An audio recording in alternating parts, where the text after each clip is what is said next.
네. 예레미야라는 뜻은 하나님께서 세우신다, 하나님께서 임명하신 자다라는 뜻입니다. 말 그대로 이 이름의 뜻대로 예레미야는 소명을 받고 이 선지자로 세워지게 되었습니다.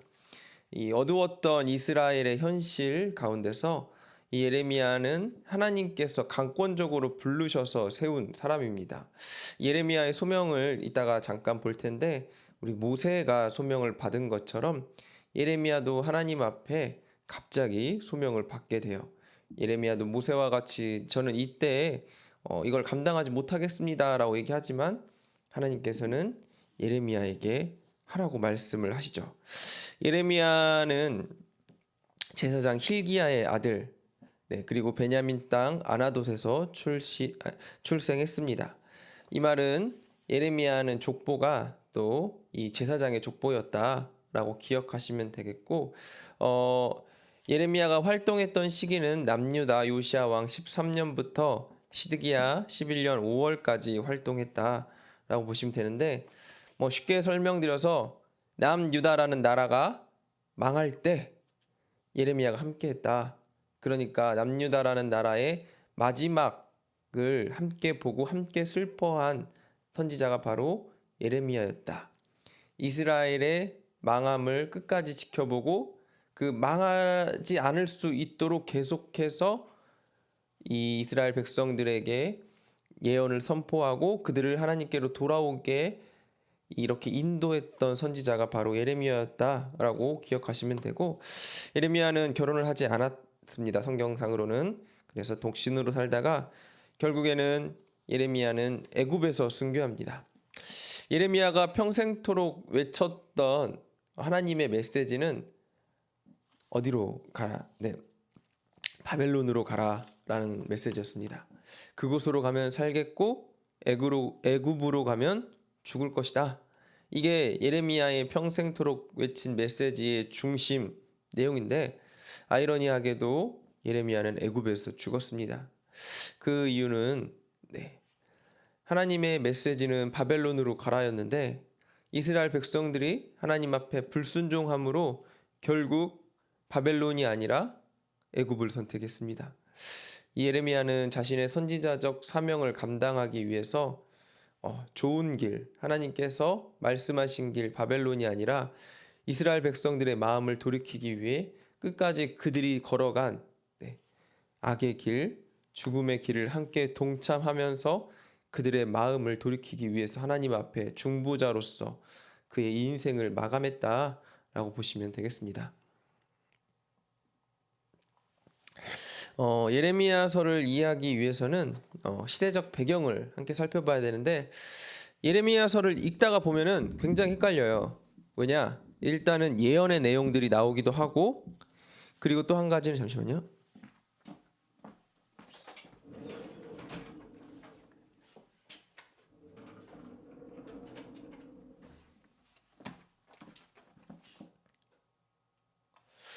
예언의 내용들이 나오기도 하고, 또 한 가지는 예레미야서에 보면은 예언들이 시대적 상황, 그러니까 시간적 순서에 의해서 이렇게 시간이 흐르는 대로 기록된 게 아니라 막 왔다 갔다 합니다. 앞에 일이 나왔다가 뒤에 일이 나왔다가. 그래서 이상하네, 왜 그 전에 있었던 일이 왜 뒤에 나오지 하면서 읽다가 보면 헷갈릴 수도 있습니다. 그래서 오늘 예레미야서를 공부할 때, 예레미야에 대해서 이야기할 때 가능한 한 시대적 상황, 시대적 순서에 따라서 함께 이야기해 보려고 합니다.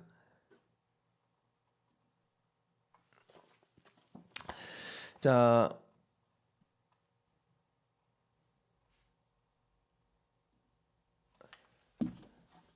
예레미야의 일생, 당시 시대적 상황에 대해서 잠깐 설명을 드리면, 예루살렘, 특별히 이스라엘이라는 나라가 망하는 상황이라고 분명히 말씀을 드렸습니다. 왜 망했냐? 당시에 강대국들이 점점 일어나고 있었어요. 이 이스라엘의 북쪽에는 아수르라는 기존 강국이 있었습니다. 그리고 이 밑에는 애굽이라는 강국이 있었어요. 그러니까 이스라엘은 위로는 아수르, 밑으로는 애굽 사이에 끼어서 굉장히 힘든 시간들을 보냈던 나라였습니다. 그런데 이 아수르, 이스라엘, 애굽 이 구도에 큰 변화가 일어났습니다. 한번 타? 아수르라는 나라가 한번 타지.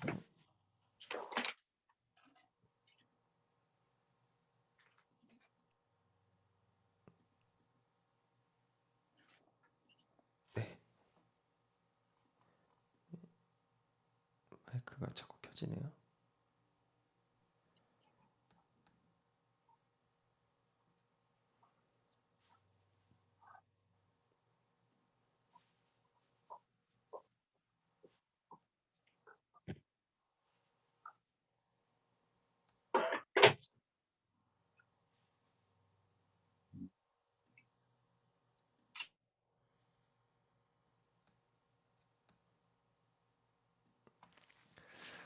네, 아수르라는 나라가 바벨론이라는 나라에게 점점 힘을 잃어가는 시기가 오게 된 것이죠. 네, 그 시기에 요시야라는 왕이 집권을 하게 됩니다. 이 요시야라는 왕이 집권하게 되었을 때가 바로 예레미야가 활동하기 시작한 때입니다. 여기 보시면 기원전 722년 북왕국 이스라엘이 아수르에 멸망당했다. 그리고 남왕국 유다는 아수르의 다음 목표가 되었다. 마치 우리나라 지도로 따지면 우리나라 위에 누가 있습니까? 북한과 러시아가 있죠. 네. 북한과 중국과 러시아가 있죠. 북한과 남한이 하나라고 따지면은 이 중국이 우리나라를 위협하는 굉장히 큰 위험 세력이 될 것입니다. 그리고 밑으로는 누가 있습니까? 우리나라 밑에 일본이 있죠. 그러니까 우리나라가 이 중국과 일본 사이에서 계속 시대적으로 어려움을 당했듯이 이스라엘도 아수르와 애굽 사이에서 굉장히 어려움을 당했던 나라입니다. 그런데 이 북왕국 이스라엘, 우리나라로 따지면 북한이 중국에 먹혔어요. 그리고 나서 우리나라 위에 북한이 없어졌기 때문에 바로 그 공격 대상이 남한이 된 거죠. 이처럼 남왕국 유다가 아수르라는 큰 나라의 다음 목표가 되게 되었습니다. 그리고 기원전 701년 그 당시에 예루살렘의 왕이었던 히스기야 왕이 이 아수르의 침공에서 예루살렘을 지켰습니다. 이 히스기야 왕 시대에 예언했던 선지자가 우리가 잘 알고 있는 이사야 선지자죠. 네. 그래서 이 시대 때 히스기야 선지자는 하나님의 도우심으로 말미암아서 나라를 좀 지키긴 했는데 결국에는 이 아수르의 침공에서 이 많은 영토들을 잃어버리고 예루살렘에 있었던 많은 기물들을 또 빼앗기게 됩니다. 그리고 나서 기원전 642년 히스기야의 뒤를 이어받은 므낫세. 이 므낫세는 악한 왕이었죠. 굉장히 이 남유다 이 왕권에서 악한 왕이었다라고 표현합니다. 히스기야로 인해서 많은 이스라엘 백성들이 하나님 앞에 마음을 돌이킬 수 있었지만 그리고 나서 이어받은 므낫세로 인해서 이제 도저히 돌이킬 수 없는 지경까지 이르렀습니다. 하나님께서 성경에 보면 이 므낫세로 인해서 남유다를 치시기로 결단을 내리십니다. 이제 이 므낫세라는 왕의 악함으로 인해서 이 남유다는 하나님의 이 진노의 매 아래에 거하게 되는 거죠. 이 므낫세가 어떤 악한 일을 저질렀냐? 하나님을 버리고 아수르의 신들을 수용하기 시작합니다. 이 므낫세의 정책이 세상적으로 봤을 땐 틀린 정책은 아니에요. 왜냐? 마치 우리나라도 미국이 세지면 미국의 문물들을 가져오고 중국이 세지면 중국의 문물들을 가져오고 일본이 세지면 일본의 문물들을 가져와서 경제적으로 나라가 발전하기 위해서 노력하듯이 이 므낫세도 아수르라는 나라가 굉장히 강국이 되었구나. 우리도 아수르의 이 문화와 기술들을 받아들여 가지고 함께 세져야겠다라고 생각해서 아수르의 수많은 문화와 이 새로운 문물들을 다 받아들였어요. 그런데 문제는 무엇이냐? 그런 것들만 받아들이는 것이 아니라 우상, 그러니까 아수르의 신들까지 함께 받아들인 거죠. 그 당시에 나라가 세다는 것은 단순히 과학이나 기술이 발전하는 정도에 멈추는 것이 아니라 그 나라를 다스리고 통치하는 신이 세다라는 것도 의미했습니다. 그러니까 므낫세는 우리 하나님은 힘이 없어. 저 아수르의 신은 힘이 강력하니까 우리가 그 아수르의 신도 가져오자라고 생각해서 아수르의 신들을 수입한 거죠. 그래서 온 나라가 하나님을 버리고 우상 숭배하는 나라가 되게 되었죠. 그런데 이 므낫세가 굉장히 오랫동안 이스라엘을 통치했습니다. 그래서 온 나라가 우상 숭배에 굉장히 오랫동안 빠졌고, 그리고 이 므낫세가 죽은 이후에 그의 아들 아몬 왕도 그 아버지를 따라서 이 친아수르 정책으로 아수르의 문물들과 아수르의 신들을 적극적으로 수용했습니다. 그런데 이 아몬 왕은 통치 2년 만에 그동안 아무리 므낫세가 아수르의 문물들을 가져오고 그것들을 이 신들을 수입해 왔을지라도 이 제사장 지파와 하나님의 말씀을 지켰던 이스라엘에 강력한 무리들이 있었을 것입니다. 2년 반 만에 이 반아수르파에 의해서 암살당하고 아몬의 아들 요시야, 그러니까 반아수르파가 하나님을 믿는, 하나님 앞에 정결하게 살기 위해서 세워졌던 사람들이겠죠.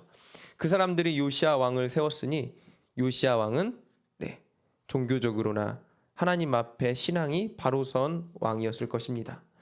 이 요시야 왕이 당시에 왕위에 오른 이후에 하나님을 믿는 사람들이 점점 세워져 나가고, 또 요시야 왕으로 인해서 영토를 넓혀 나가면서 굉장히 평화로운 시절을 맞이하게 됩니다. 그런데 이들이 평화로운 시절을 맞이할 수 있었던 이유는 두 가지죠. 한 가지는 요시야 왕과 그를 보좌했던 보좌관들이 능력이 좋아서였고, 또 한 가지는 국제 정세가 굉장히 그들에게 유리했습니다. 무엇이었냐? 당시에 아수르가 주춤하고 있었던 시기였어요. 힘이 굉장히 강성해졌던 아수르가 바벨론에 의해서 그 힘이 점점 약화되어서 다른 나라까지 신경 쓸 수 없었던 시기가 바로 이 시기였습니다. 이 시기에 요시야는 이때다 하고 나라의 권력과 힘을 점점 늘려나가기 시작했던 것입니다. 자, 이것이 세상적인 모습이에요. 세상적인 관점입니다. 그러나 우리가 보기엔 어떻죠? 하나님께서 사용하신 거죠. 하나님께서 일하신 겁니다. 하나님을 믿는 백성들을 살리시고 보호하시기 위해서 바벨론이란 나라를 세워서 이스라엘을 괴롭히는 아수르라는 나라를 견제하신 것이죠. 우리가 이 믿음이라는 게 마찬가지인 것 같아요. 세상적으로 봤을 때는 사실 아무것도 아닌 일들이 하나님의 말씀과 하나님의 관점에서 봤을 때는 하나님께서 일하셨다라고 우리가 볼 수밖에 없는 일들이죠. 요즘 세상 어떻죠? 우리 코로나만 생각해도 마찬가지죠. 세상적인 관점으로 보면은 그냥 몹쓸 질병, 전염병이 세상을 뒤덮었을 뿐입니다. 그런데 우리는 이것 또한 하나님께서 보내셨다라고 생각할 수 있는 거죠. 그리고 하나님께서 이것을 우리에게 보내신 그 뜻을 생각해 보는 것이 바로 믿는 우리가 해야 될 일인 것입니다. 자, 그리고 BC 627년에 아수르의 아수르바니팔이라는 임금을 죽게 되었습니다. 임금이 왜 중요하냐? 아수르의 황금기를 이끌었던 임금이었기 때문입니다. 그러니까 이 임금이 죽은 다음에 아수르의 힘이 급격하게 약화되고, 이때 하나님의 사람 예레미야가 부르심을 받게 됩니다.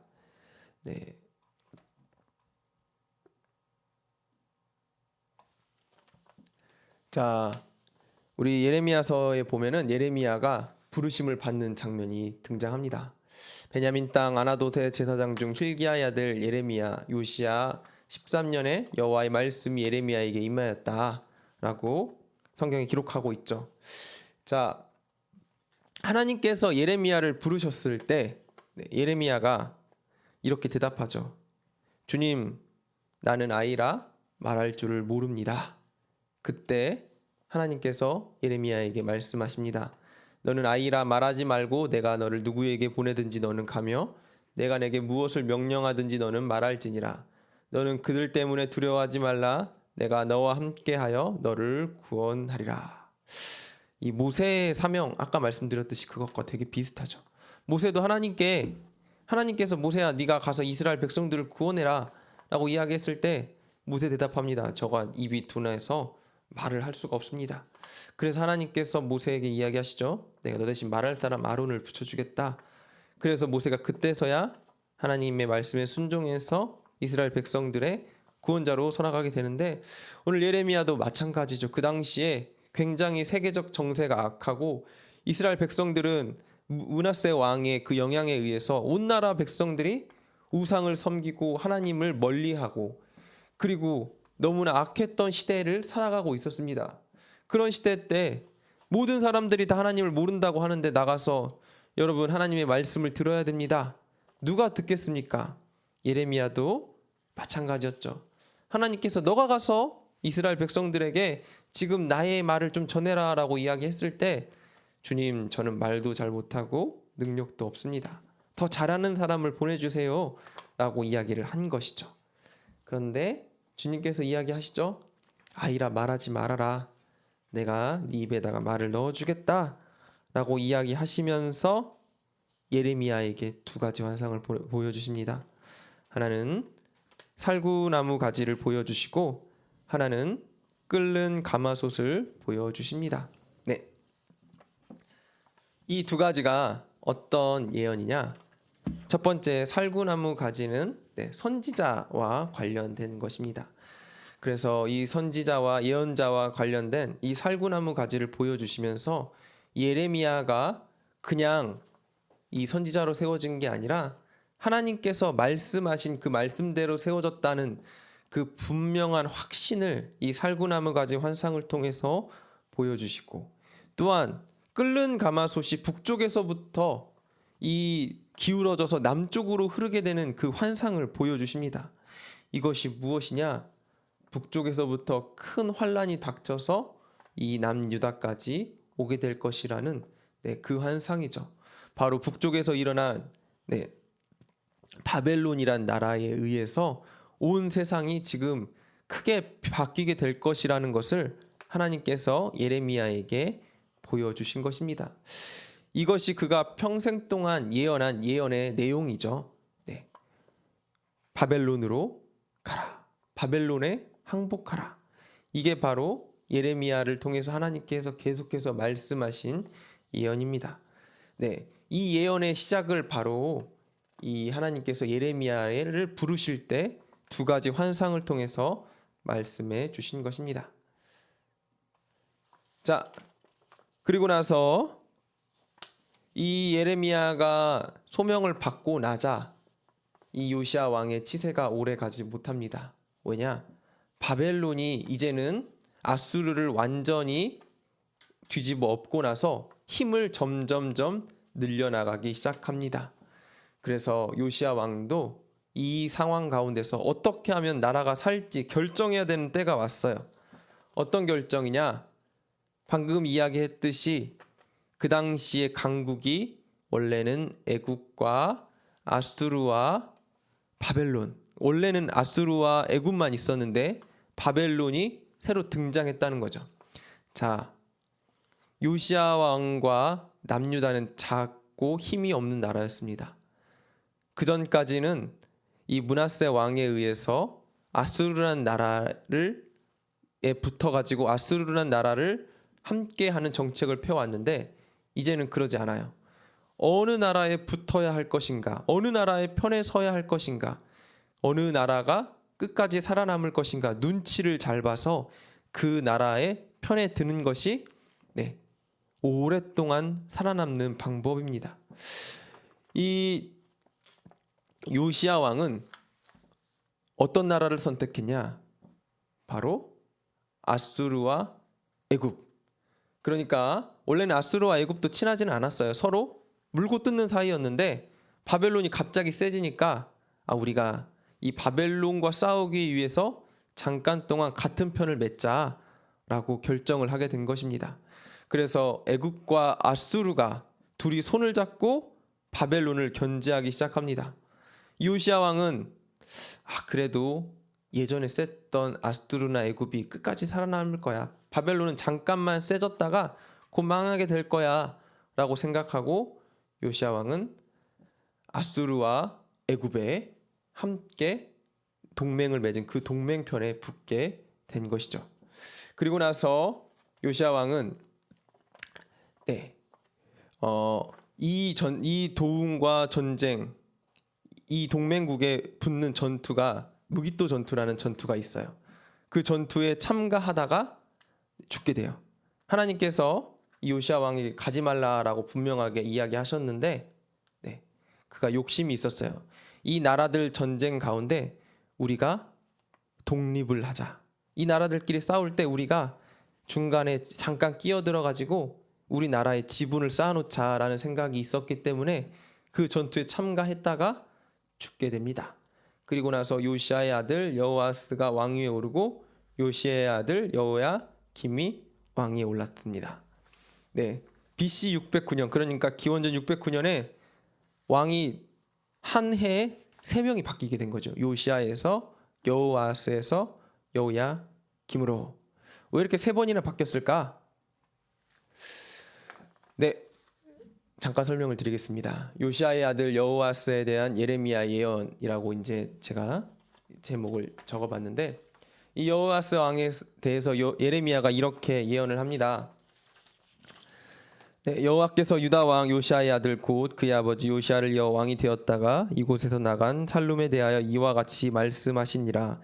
그가 이곳으로 다시 돌아오지 못하고 잡혀간 곳에서 그가 죽으리니 이 땅을 다시 보지 못하리라. 방금 말씀드린 것처럼 무기또 전투에서 요시야 왕이 죽은 다음에 요시야의 아들 여호아스가 왕위에 올랐습니다. 그런데 이 여호아스가 왕위에 오른 지 3달 만에 방금 말씀드렸던 것처럼 애굽과 아수르와 바벨론이 싸웠다가 결국 셋 다 승리하지 못하고 무승부로 끝나게 됩니다. 이 애굽 왕 바로 느고가 이 전투에 참가했다가 집으로 돌아가는 그 길에 괘씸죄죠. 너가 박쥐처럼 여기 붙었다 저기 붙었다 하느냐 하면서 요시야의 아들 여호아스를 잡아서 애굽으로 끌고 가게 되는 것입니다.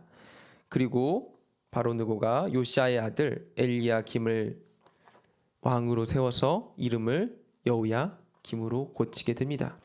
그래서 이 3개월 만에 여호아스 왕은 왕위에서 폐위돼서 애굽으로 끌려가고 여호야김이 남유다의 왕이 된 것입니다. 이 바로 왕에 의해서 왕이 되었기 때문에 여호야김은 친애굽 성향을 가졌다라고 보시면 됩니다. 그러니까 이집트의 친화적인 왕이 바로 여호야김이었다라고 생각하시면 되겠습니다. 그리고 나서 여호야김 왕 때 예레미야가 좀 적극적으로 활동하게 됩니다. 왜냐? 하나님께서 이 불완전한 시기에 이스라엘 백성과 여호야김 왕에게 계속해서 선포하시는 말씀은 무엇이었냐? 신은 강국 바벨론의 편에 서라. 그의 나라에 항복하면 내가 너희 이 이스라엘을 보호하고 나중에 돌아오게 만들어 주겠다. 이것이 하나님의 생각이었고 하나님의 계획이었습니다. 그런데 방금 말씀드렸던 것처럼 여호야김 왕은 누구 편이었냐? 이집트 편이었어요. 바벨론에 항복하는 것은 곧 매국노 그리고 나라를 버리는 길이다라고 생각했습니다. 그래서 이 시기에 예레미야의 여러 가지 에피소드들이 나오는데 몇 가지만 보도록 하겠습니다. 여호야김 3년 여호야김 왕에 대해서 예레미야가 비판하는 장면이 성경에 등장합니다. 예레미야 25장 1절에 보면은 이렇게 등장합니다. 유다의 왕 요시야의 아들 여호야김 넷째 해 곧 바벨론 왕 느부갓네살 원년에 유다의 모든 백성에 관한 말씀이 예레미야에게 임하니라. 이 예레미야에서에 보면은 여호야김 3년 그리고 여호야김 4년 셋째 해 넷째 해가 중복적으로 나오고 동일하게 쓰입니다. 그 이유가 무엇이냐? 방금 말씀드렸던 것처럼 이 여호야김 바로 앞의 왕 여호아스가 3개월밖에 집권하지 못했기 때문에 시기가 겹쳐요. 그래서 여호야김 3년과 4년은 거의 비슷한 해다라고 생각하시면 되겠습니다. 그리고 이 시기에 중요한 것은 무엇이냐? 이 시기에 여호야김 왕에게 바벨론이 쳐들어와서 1차 포로기가 시작된다는 것이죠.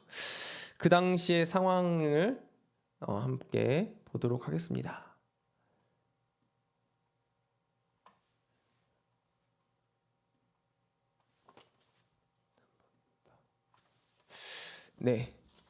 여호야김 4년 감옥에 갇혀 있던 예레미야에게 하나님의 말씀이 임했다라고 지금 이야기하고 있습니다. 예레미야가 왜 감옥에 갇혀 있었냐? 계속해서 말씀을 전하는데 바벨론에게 항복해라. 그러니까 지금 나라를 버려라라고 계속해서 예언하고 다니니까 예레미야를 지금 감옥에 가둬놓은 것이죠. 그런데 예레미야가 감옥에 갇혀 있을 때 하나님께서 예레미야에게 이야기하십니다.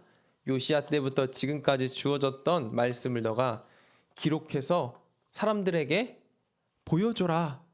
그런데 예레미야는 지금 감옥에 갇혀 있기 때문에 이 말씀을 사람들에게 보여줄 수가 없습니다. 그래서 예레미야는 지금 갇혀 있었던 자기를 대신해서 바룩이라는 사람에게 이것을 기록해서 사람들 앞에 낭독하도록 시킨 것이죠. 그런데 이것을 언제 낭독했냐? 바로 금식일이라는 때에 낭독했습니다. 왜 금식일이 이 낭독하는 때였냐? 왜 금식을 했었냐? 라고 잠깐 설명을 드리면 지금 바벨론 왕 느부갓네살 그러니까 이 바벨론과 아수르의 그리고 애굽 이 세 나라가 첫 번째 전투를 해서 아까 무승부가 주어졌다라고 말씀을 드렸습니다. 그런데 한 번 싸워서 무승부가 되었으니까 두 번 싸워야 되죠. 그래서 2차 갈그미스라는 곳에서 두 번째로 세 나라가 붙었습니다. 그래서 세 나라가 붙어서 싸웠는데 그 결과 애굽과 아수르가 완전히 지게 되고 바벨론이 완전히 승리하게 됩니다. 그래서 이 애굽과 아수르는 역사의 저편으로 점점 사라지게 되고 특별히 아수르는 이때 완전히 없어지게 됩니다. 그리고 애굽은 그 힘이 점점 약해지게 되고 바벨론이 그 당시에 패권을 차지하게 되자 여호야김이 크게 동요하기 시작해요. 여호야김이 잡았던 동아줄은 바로 애굽이라는 동아줄이었습니다. 애굽을 따라가면 결국 우리가 안전하게 될 거다라고 생각을 했는데 애굽이 지고 지금 역사의 저편으로 사라지려고 하자 여호야김 왕이 크게 동요합니다. 그때 여호야김 왕은 되게 웃기는 일을 합니다. 애굽과 애굽의 신을 의지하면서 살았는데 그때서야 하나님을 찾은 것입니다. 그 나라의 신, 이스라엘의 신이라고 생각했던 하나님을 붙잡고 이스라엘 백성과 제사장들에게 선포하죠. 우리가 금식함으로 하나님 앞에 도움을 구하자라고 선포를 하고 금식을 선포하고 기도를 하기 시작합니다. 그런데 놀랍게 이 금식일에 하나님의 말씀이 바룩이라는 사람을 통해서 지금 사람들 앞에 선포됩니다. 이 바룩이라는 사람을 통해서 선포된 예레미야가 하나님의 말씀을 대신해서 선포한 그 말씀은 무엇이냐? 바로 이스라엘이 70년 동안 포로가 될 것이다. 여호야김 4년 유다가 바벨론의 70년간 포로가 될 것을 이때 예언이 되게 되죠. 자, 북쪽 모든 족속과 내종 바벨론의 왕 느부갓네살을 불러다가 이 땅 주민 사방 모든 나라들을 쳐서 진멸하고 폐허가 되게 할 것이며 또한 유다 민족은 바벨론의 포로가 되어 70년 동안 바벨론 왕을 섬기며 70년이 끝나면 바벨론과 갈대아인을 벌하여 폐허로 만들 것이다. 이것이 바로 예레미야가 바룩을 통해서 하나님의 말씀을 이스라엘 백성들에게 선포한 골자였어요. 너희들이 70년 동안 바벨론의 포로가 될 거야 라고 선포하니까 여호야김 왕의 입장에서는 열불이 터지는 거죠. 지금 어떻게 해서든 바벨론으로부터 벗어나기 위해서 하나님을 부르면서 금식을 선포하고 하나님께 지금 간절히 기도하고 있는데, 오히려 하나님은 바벨론으로부터 자신들을 구해주기는커녕 너희가 지금 포로가 될 것이다 라고 이야기하니까 여호야김이 굉장히 화가 났습니다. 하나님께서 이야기하시는데 하나님의 말씀을 경청하지 않고 오히려 하나님의 말씀이 기록된 이 두루마리를 가져다가 화롯불에 던져서 칼로 찢어서 베어서 이 두루마리를 태워 버리게 됩니다. 자, 여기 지금 이제 성경에 나오는 이야기가 잠깐 있는데, 여우디가 서기관의 방에서 두루마리의 선어단을 읽을 때마다 왕은 서기관의 칼로 그것을 베어 화롯불에 던졌다. 예레미야가 어찌하여 바벨론의 왕이 반드시 와서 이 땅을 멸하고 사람과 짐승을 이 땅에서 없어지게 하리라 하는 말을 이 두루마리에 기록하였느냐. 여호야김 왕이 두루마리를 불사르자 여호와께서 예레미야로 하여금 모든 말씀을 다시 쓰게 하셨다. 여호와께서 여호야김 왕에 대하여 이르기를 그에게 다윗의 왕이 앉을 자가 없게 될 것이요 그의 시체는 버림을 당하며 낮에는 더위 밤에는 추위를 당하리라. 지금 여호야김 왕이 하나님의 말씀을 경청하지 않고 듣지 않고 오히려 그 말씀을 찢어서 태워버리자 여호야김 왕에게 하나님께서 저주를 선포하게 되시는 거죠. 여호야김 왕이 아무리 듣기 싫다고 하나님의 말씀을 찢어서 태웠을지라도 말씀이 없어지는 것은 아니었습니다. 하나님은 다시 예레미야를 통해서 말씀을 쓰게 만드셨습니다. 그 결과 다른 하나님의 말씀이 쓰여지게 된 것이죠. 네, 이런 일들이 여호야김 왕 4년에 벌어지게 된 것입니다. 그리고 그때 바벨론이 쳐들어와서 이스라엘 가운데서 수많은 사람들을 잡아가게 됩니다. 이때 잡혀간 사람 중에 우리가 잘 아는 사람 있죠? 네, 바벨론 느부갓네살이 예루살렘에 이르러 성을 에워싸니 여호와께서 유다 왕 여호야김과 하나님의 전 그릇 얼마를 느부갓네살의 손에 넘겼으며 느부갓네살이 그것을 가지고 신한 땅 자기 신들의 신전에 가져다가 보물 창고에 두었다. 이때 이스라엘 왕족과 귀족들이 같이 잡혀갔는데 다니엘과 친구들이 같이 포로로 잡혀갔다. 우리가 잘 아는 다니엘이 바로 이때 첫 번째 1차 포로로 잡혀가게 됩니다. 사실 하나님께서 여호야김 왕에게 이렇게 이야기하셔가지고 바벨론에게 너희들이 지금 항복하고 그의 나라로 들어가 라고 이야기했을 때 좋게 들어갔으면 이런 일이 발생하지 않았을 거예요. 그냥 좋게 다 잡혀가서 그곳 가운데서 편안하게 하나님의 도우심과 보호하심 아래 살았을 것입니다. 그런데 안 잡혀가겠다고 자기 생각대로 버팅기다가 첫 번째로 매를 맞은 게 바로 다니엘과 친구들과 왕족과 귀족들 그리고 여호와의 신전에 많은 것들이 끌려가게 된 결과로 일어나게 된 것이죠. 그리고 나서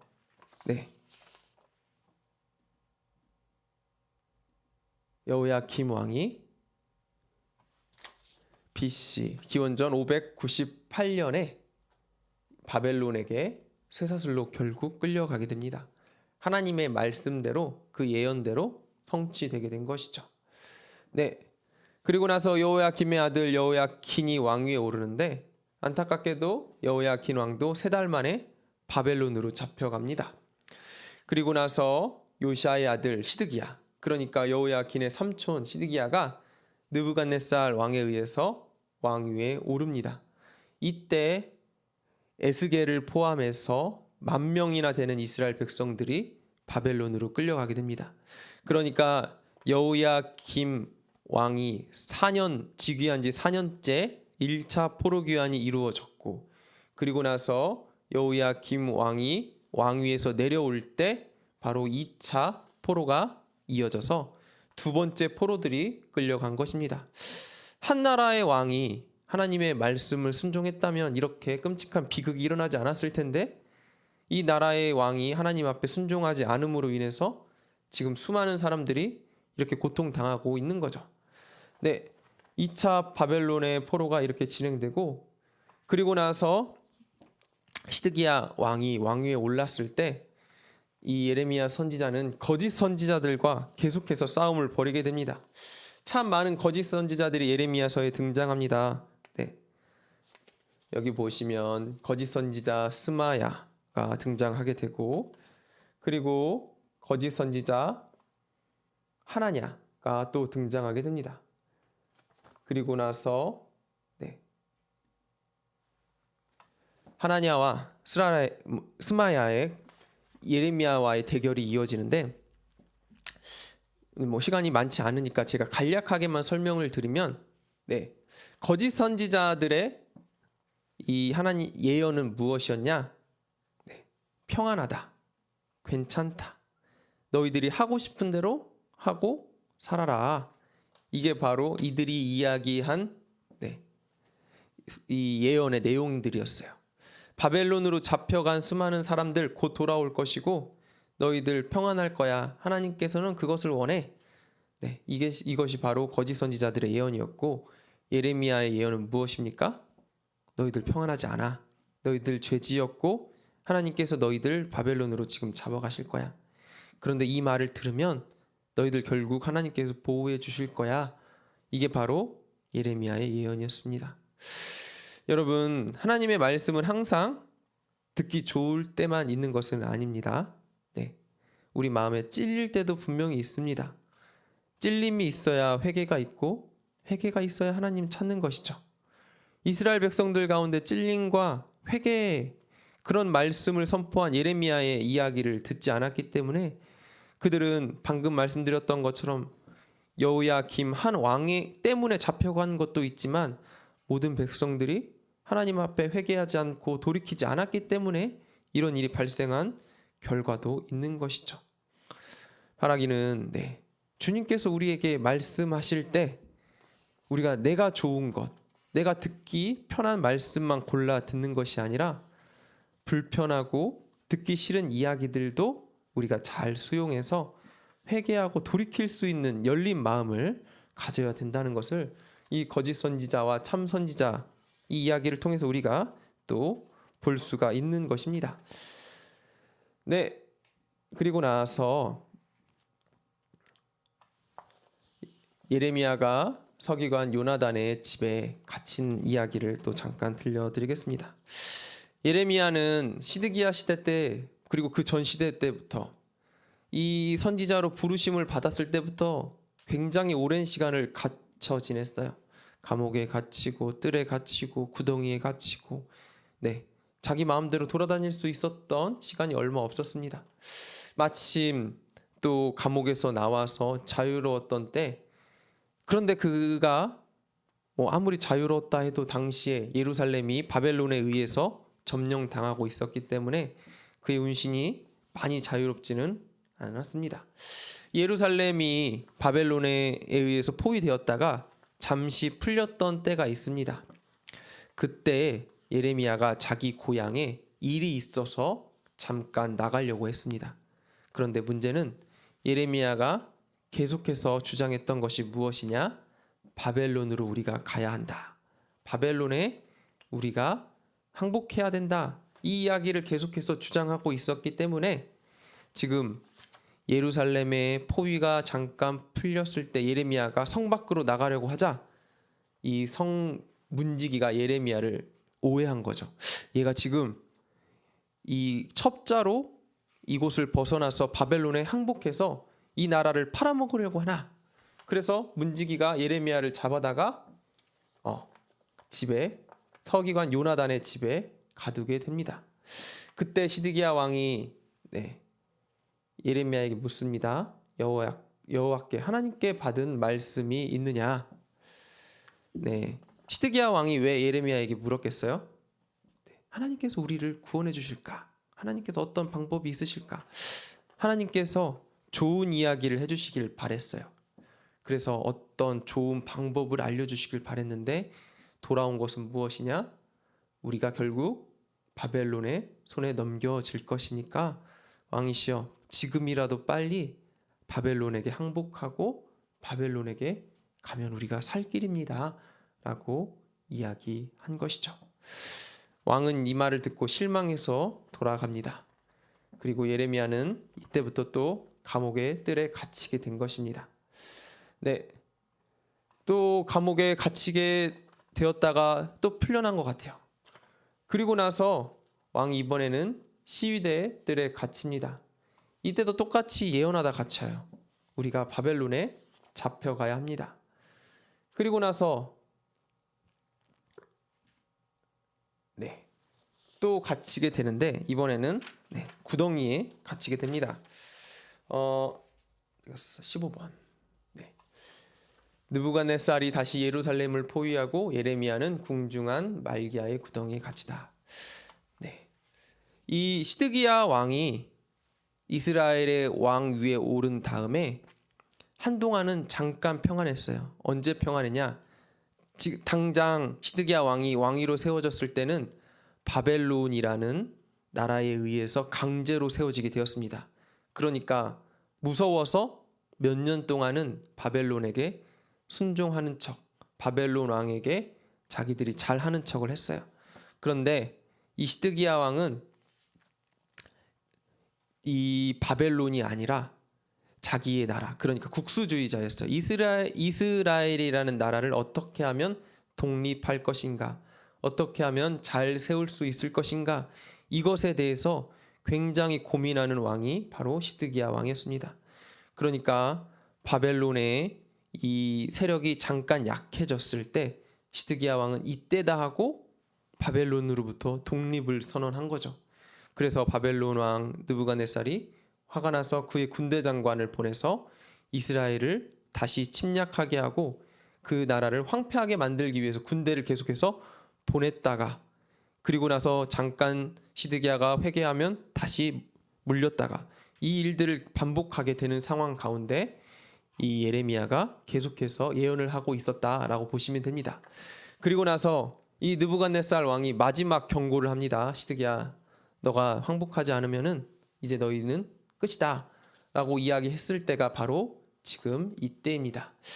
예레미야가 지금 성중을 돌아다니면서 백성들에게 선포하고 있는 거죠. 지금 안 그래도 바벨론에 포위되어 가지고 이 기근과 고통 속에서 3년간 농성하고 있을 때, 그러니까 바벨론이 예루살렘 성을 둘러싸고 있으니까 어떤 식량이나 물자들이 왔다 갔다 하지 못하고 고립되어 있는 상황 가운데 식량도 떨어지고 물도 떨어지고 그 안에서 점점점 이 말라 죽어가고 있을 때 예레미야가 얄밉게 하나님의 말씀을 선포하고 다니는 거죠. 너희들이 이 성에 머무르다가는 칼과 기근과 전염병에 죽을 거야.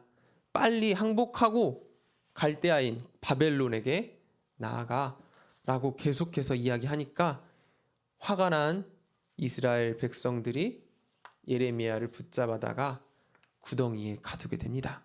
이 구덩이는 당시에 죄수들을 가두는 구덩이였는데 평소에는 물이 차 있었다고 합니다. 그런데 가뭄이 들고 기근이 일어나서 이 구덩이에 물이 말라 있어서 다행히 예레미야가 이 구덩이 속에서 물에 빠져 죽지는 않았는데, 시간이 지나면 이 예레미야도 죽을 수밖에 없죠. 그때 하나님의 사람 에베멜렉, 그러니까 왕국 내시 구스인 에베멜렉이 시드기야 왕에게 나아가서 이야기하죠. 하나님의 사람을 저렇게 죽게 하는 것은 옳지 않습니다. 구해야 합니다 라고 이야기해서 왕이 에베멜렉을 통해서 예레미야를 구출해서 왕궁 안 따로 가둬두게 됩니다. 예레미야 평생 동안 방금 말씀드렸던 것처럼 거짓 선지자들과 싸우고 평생 동안 갇혀 지냈습니다. 그런데 그는 끝까지 하나님의 말씀과 소명을 포기하지 않고 하나님의 이야기를 이스라엘 백성들에게 전했다. 이것을 기억하시면 될 것입니다. 그리고 나서 이스라엘 땅이 망하게 되고 시드기야와 이스라엘 백성들은 다 잡혀가게 됩니다. 이게 바로 3차 바벨론 포로입니다. 이렇게 여호야김 왕 시대에 두 번의 포로로 잡혀가고 이 시드기야 시대 마지막으로 이스라엘에 남아있던 모든 사람들이 다 바벨론으로 잡혀가고 예루살렘이 폐허가 되면서 이스라엘이라는 나라는 공식적으로 지도에서 사라지게 되는 것이죠. 완전히 없어지게 됩니다. 그런데 놀랍게도 이 예레미야의 예언처럼 하나님께서는 이스라엘 백성들을 이 예루살렘에서 옮겨다가 바벨론에서 안전하게 키우시기 시작합니다. 저는 이 사건이 하나님께서 야곱과 그의 가족들을 애굽에서 안전하게 키우신 사건과 좀 많이 연관되는 것 같아요. 애굽에서 야곱과 그의 12아들들이 이 요셉을 통해서 안전하게 자라나서 나중에 출애굽할 때 얼마가 되었죠? 60만 명이라는 거대한 대민족이 이 애굽 땅에서 하나님께서 기르시고 보호하심으로 자라나게 되었습니다. 비록 그들이 애굽의 노예였고 애굽 땅 가운데서 고통 가운데 하나님께 부르짖었지만 결국에는 애굽이라는 인큐베이터를 통해서 이스라엘이라는 민족을 만들어 내셨듯이 오늘 이 거대한 강대국들 가운데 싸움, 이 바벨론과 아수르와 애굽, 이 중동 지역의 거대한 이 세력들과의 싸움들 가운데서 하나님께서는 이 이스라엘이라는 나라를 망하게 놔두신 것이 아니라 오히려 강대국 바벨론의 손 아래에서 안전하게 키워내신 것이죠. 그리고 나중에 바벨론이라는 나라가 약해져서 망하게 될 무렵에 다시 이 이스라엘 백성들을 나라로 복귀시켜서 이스라엘이라는 나라를 다시 재건시키신 것이 하나님의 큰 뜻이었다라고 말씀드릴 수 있는 것입니다. 네, 예레미야의 마지막을 잠깐 살펴보고 마치려고 하는데 이스라엘이 망하고 이스라엘 예루살렘 땅 가운데 이 바벨론의 왕의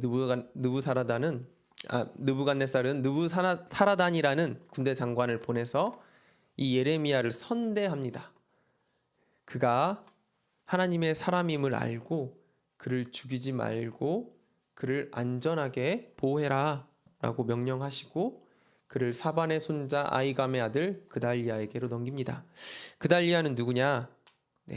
왕이 없어졌으니까 왕을 대신해서 그래도 남아있는 이스라엘 백성들을 다스리고 보호할 바벨론의 총독, 감독 같은 사람인 거죠. 이스라엘인 바벨론의 감독이 바로 아이감의 아들 그달리아였습니다. 그러니까 그달리아는 친 바벨론 성향을 가지고 있었겠죠. 그래서 그달리아는 미스바에서 유다를 관할하면서 유다를 지켜나갑니다. 그런데 문제는 이거에 대해서 배 아팠던 사람이 있었다는 거죠. 누구냐? 이스마엘. 이스마엘은 왕자였죠. 왕자. 시드기야가 죽은 다음에 왕권을 이을 왕족 중에 한 사람이 바로 이스마엘이라는 사람이었습니다. 정식적으로 따지면 자기가 남아있는 유다 사람들을 다스려야 되는데 그달리아가 나라를 지금 다스리고 있으니까 이스마엘은 배가 아팠어요.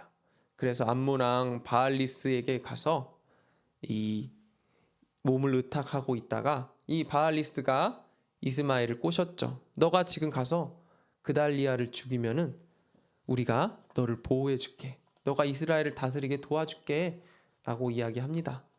그런데 하나님께서 이 그달리아를 살리시기 위해서 요하난이라는 사람을 보내서 그달리아에게 너를 죽이려고 이스마엘이 오겠다라고 이야기하게 만드는데 그달리아는 그것을 깊이 듣지 않죠.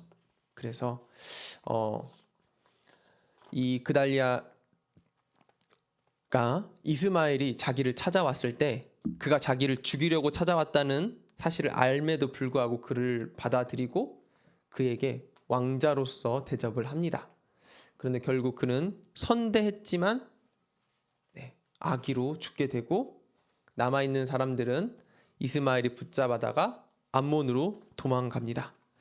이때 예레미야도 그달리아 밑에 있다가 지금 그달리아가 죽으니까 이스마엘 때문에 암몬으로 따라갔다가, 문제는 이 예레미야와 이스라엘 백성들이 지금 하나님께서 원하는 것은 바벨론으로 가는 것이었습니다. 그런데 남아있는 이 백성들은 지금 이 이스마엘과 함께 암몬으로 가는 와중에 요하난을 통해서 하나님께서 보호하시고 안전하게 하셔서 이 이스마엘 일행으로부터 예레미야와 이스라엘 백성들을 구해 주신 것이죠. 그리고 나서 이 요하난은 어디로 갈지를 선택합니다. 다시 예루살렘으로 미스바로 돌아갈 것인가, 아니면 다른 곳으로 이제 도망갈 것인가를 선택하는데, 이 요하난은 당시에 이 미스바에 살고 있었던 남아있는 유대인들의 지지를 얻지 못한 사람이었습니다. 그래서 그는 이 사람들을 데리고 애굽으로 피신하기로 결정을 합니다. 예레미야는 끝까지 이 요하난과 남아있는 사람들에게 우리가 바벨론으로 가면은 안전하게 살 것이다 라고 이야기를 했지만, 사람들의 뜻에 따라서 애굽으로 함께 가게 되고, 결국에는 애굽 땅에 가서도 이스라엘 사람들에게 하나님의 말씀을 계속해서 전하다가 애굽 땅에서 죽게 되었다라고 이야기를 하게 되는 거죠. 성경에 이제 예레미야가 애굽에서 죽었다는 얘기는 나오지 않아요. 그런데 예레미야서에 보면은 애굽에 대한 예언들이 나와 있고, 결국에는 마지막에 이 요하난과 그의 백성들이 애굽으로 갔다, 예레미야를 데리고 갔다라는 것을 추측해서 예레미야는 결국 애굽에서 죽었다라고 많은 사람들이 이야기를 하게 됩니다. 네, 예레미야의 일생에 대해서 우리가 함께 지금 공부했는데, 성경에는 예레미야를 통해서 예레미야라는 사람에 대해서 전체적인 이야기를 하고 있죠. 처음 말씀드렸던 것처럼 예레미야의 이름의 뜻은 하나님께서 세우신 사람, 하나님의 소명을 받고 세워진 사람이다 라고 이야기를 하고, 그는 제사장 hil기야의 아들이고 베냐민 땅 아나돗에서 출생을 했고 이스라엘의 마지막을 지켜보았다. 그리고 애굽에서 죽었다. 기억나시죠? 네, 예레미야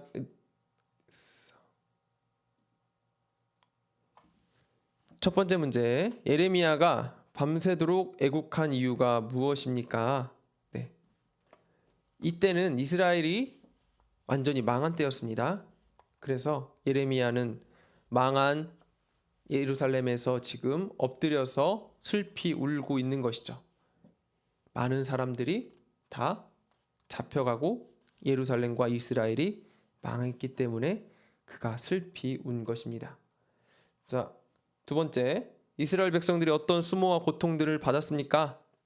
방금 말씀드린 것처럼 1차, 2차, 3차 포로로 바벨론에 끌려가게 되었죠.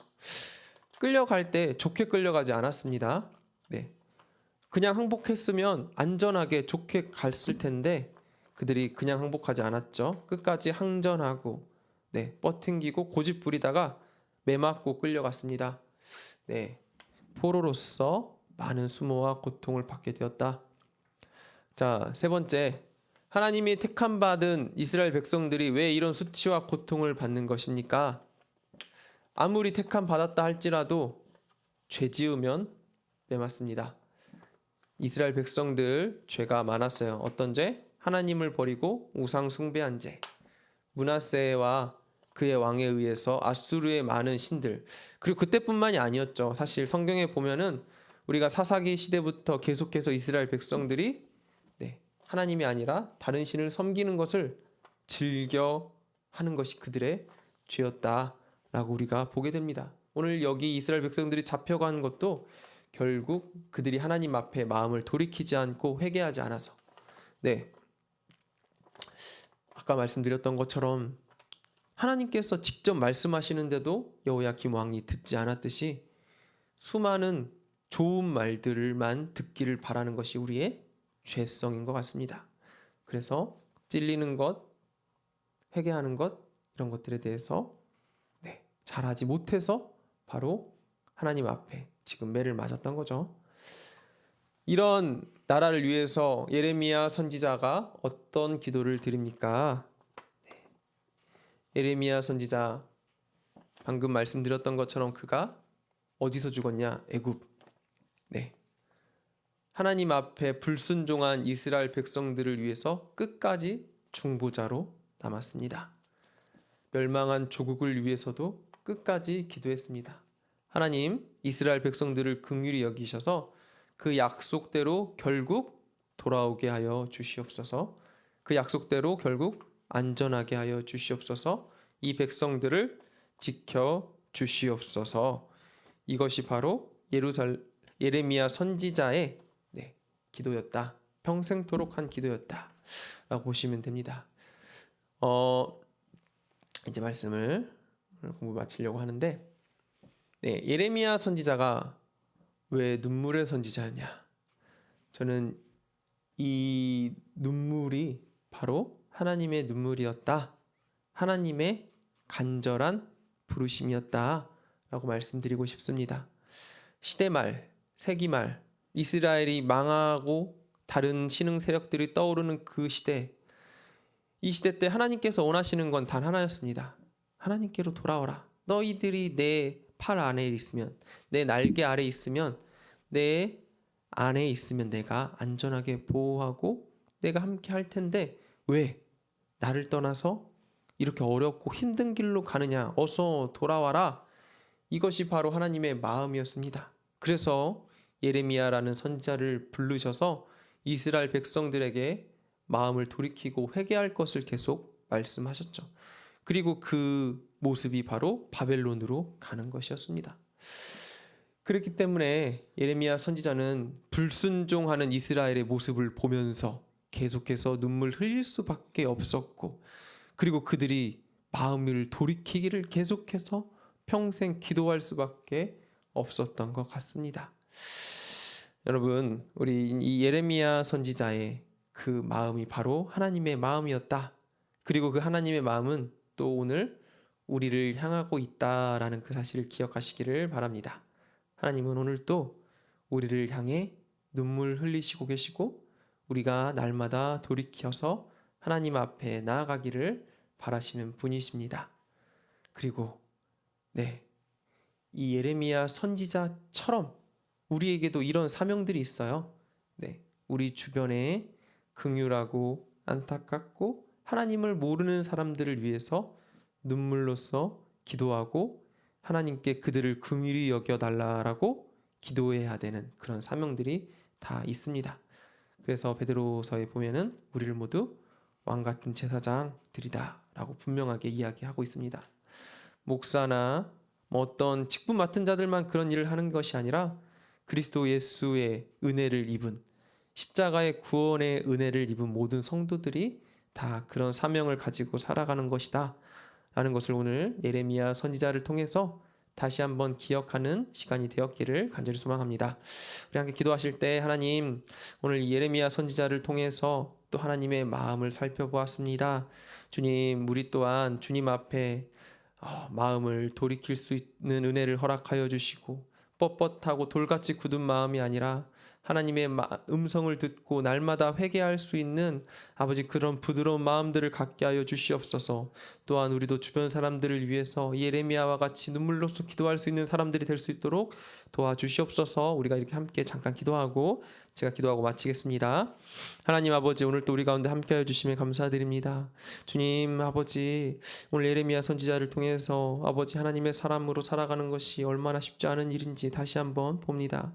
주님, 그러나 그것이 은혜이며 그것이 주님께서 주시는 또 새로운 기쁨임을 다시 한번 고백합니다. 아버지, 구원의 기쁨, 아버지 주님께서 한 영혼 한 영혼이 돌아올 때 기뻐하시는 그 천국 잔치가 아버지 오늘 우리의 삶 가운데 날마다 이루어지기를 간절히 소망합니다.